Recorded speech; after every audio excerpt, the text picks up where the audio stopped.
Drink beer, it's good for you.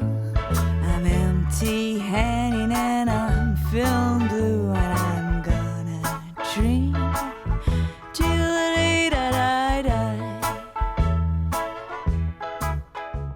Hello and welcome to the video. In this video I shall look at modern methods and brewing techniques and recipes for brewing Norwegian farmhouse ales. I would suggest, if you haven't already, that you watch my other Kveik and Norwegian farmhouse ale videos. They will certainly give you some good background on the traditional sense of brewing in this style. What I'm going to be looking at in this video is the complete opposite of that, the modern day version of this style of brewing. The first thing that you're going to need to do is obtain some Kveik yeast, and I've put on the screen how this word is spelt, and I would suggest you go to Facebook and search for a group of that name. Get yourself into that group and you can then obtain some of this yeast. There are actually some commercial strains of Kveik yeast. These, however, do not have a great deal of respect from Kveik brewers. The reason for this is quite simple. The commercial versions are single strains, whereas if you get the real deal version, then you'll find that there's more than one type of yeast in there, and this really complements the flavours and enhances the beer no end. So spend the extra effort and get the real deal. It will certainly pay off. And of course, once you have bought it once, you'll never buy it again because you'll simply reculture it. See my other videos on this channel to do with bottom harvesting and top cropping and yeast drying. This will give you all the information you need. Okay, so now let's look at some modern day Kveik recipes. This 50% Pilsner, 50% Pale Ale malt brew is very typical for what most people are brewing these days. Note the very typical average 65 degrees C mash-in temperature, and also note that the boil here between 0 and 90 minutes. The reason for that is there are still some people that are producing what is classed as raw beer, and it works very well, but it's a very different flavour to what you'll get if you boil it. It's certainly worth experimenting here and seeing what you prefer. And then lastly, you'll see here we have one hop addition, and that is the bittering hop, which as usual is introduced at the start of the boil. And you know, these beers, they're not bitter at all. In fact, if anything, they're a bit on the sweet side, and the 15 IBU certainly represents that. One thing that is very important to note is that when you brew these beers, don't use hops with high alphas. Use noble hops with low alphas, preferably under 5%. This second recipe is also a very old traditional way of doing things in many senses. You have here 85% Pale Ale and 15% flaked oats. This represents the type of grain that would have been farmed on the land. At that time there would have been a lot of oat around at the same time as your regular barley. So this is how this is a recreation of those times. When we talk about Kveik in general, we're really talking about every type of Kveik that you can get, except for those from Voss. The Voss Kveik are very different. Voss Kveik generally has a much higher fermentation temperature, and it tends to be boiled for 3 hours. So I've put this in with this recipe here, and you'll also notice there's a higher mash temperature. So again, the Voss Kveik will go up to 70, 71, and you've also got 15 to 35 IBU on the bittering hop. Certainly if you were making a Voss Kveik brew, you'd go on the latter side of the IBU there at around 35. Everything else, 15-ish, is perfectly normal. And now lastly, but certainly by no means least, these styles will have a typical ABV of between 6 and 8%. That's not to say that you can't go under or over this, but I certainly wouldn't go far further than say 10%, because I'm not sure if these yeasts would do that. Okay, so the next topic for conversation now is the Juniper additions to the Strike and the Spargewater. Many modern day brewers of Kveik brewers in Norway are still using this. I've actually tried it without as well now, and I'll tell you what my findings were. First and foremost, I've tried the infusion using Juniper in a couple of different ways. I've done it the fairly standard way, which is where it's literally infusing for about an hour or so, and I've also tried it for a longer period like they do in Voss, which is basically overnight. And to be fair, the difference in taste of this infusion was there, but it was very slight. The way to describe what you're getting from this is if you imagine dropping a tea bag into some boiling water for literally 10 seconds.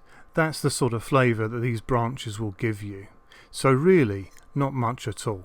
So the purpose of these branches aren't actually for taste, because I didn't notice any difference, to be quite honest with you.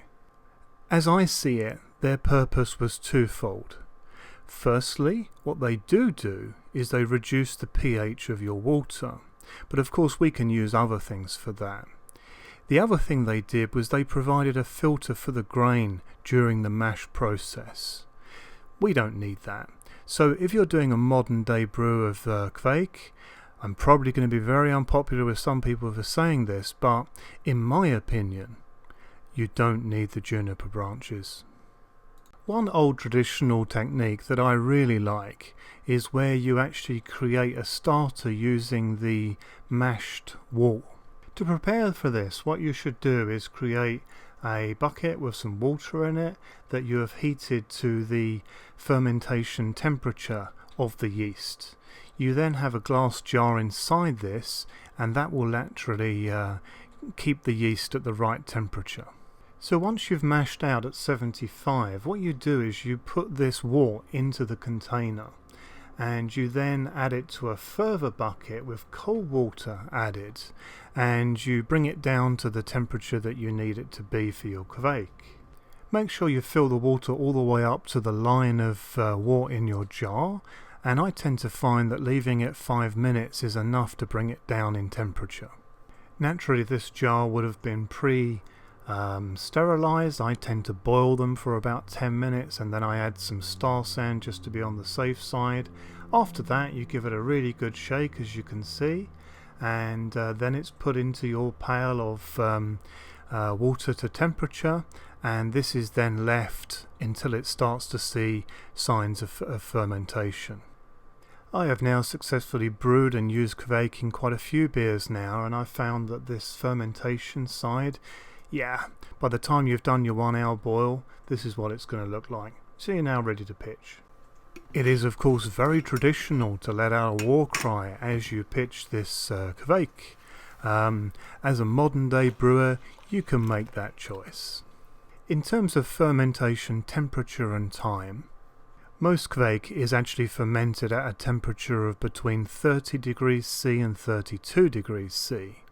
The exception to the rule there would be, as usual, the Voss Kveik, which can withstand temperatures of up to 40 degrees C. If you ferment at these high temperatures, you will get lots of fruity esters, which are very, very nice in all of these beers. So if you can manage it, certainly ferment high, but just don't go above the temperature that's recommended for that specific strain of Kveik. And if you do ferment at these temperatures of 30 degrees C plus, then you will find that the fermentation process will take between 2 and 3 days. However, many of these strains can actually be fermented at lager temperatures. They will just take an awful lot longer. And of course the fruity esters will not be quite as apparent in the beer. In terms of a final gravity for this beer, most people are actually fermenting them down to 1.015. They then bottle it without any carbonating sugar whatsoever. And you will find that once you open these, maybe a week later, you will definitely have some carbonation because there's some excess sugar left. If you're uninterested in this, and some of these beers are best enjoyed without carbonation surprisingly enough, then simply ferment it down for longer. I do find that some of these will go down to almost dry gravities. When you do that, then you will find that some of these will be almost wine-like, which can provide a nice twist for your brewing.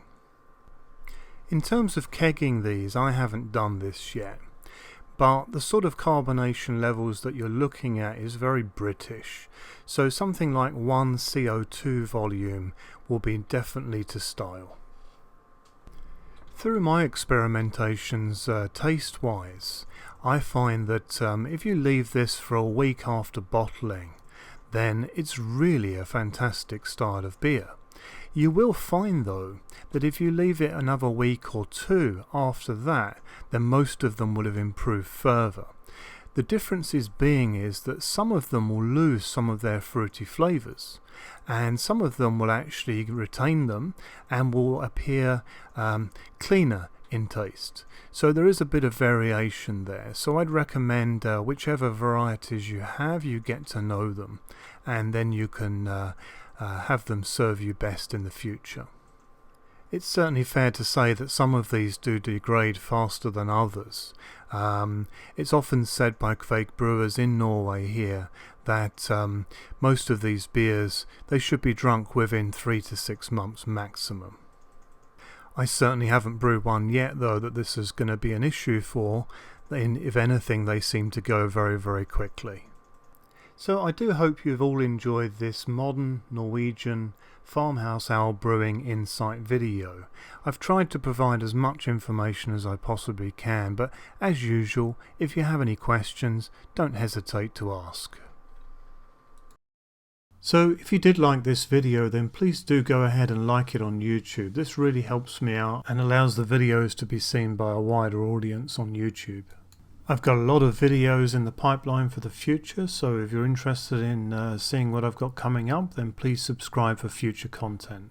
If you have any questions on anything that I've covered in this video or in others, or anything to do with brewing in general, then please do not hesitate to get in touch. I'm more than happy to help. Until then, happy brewing!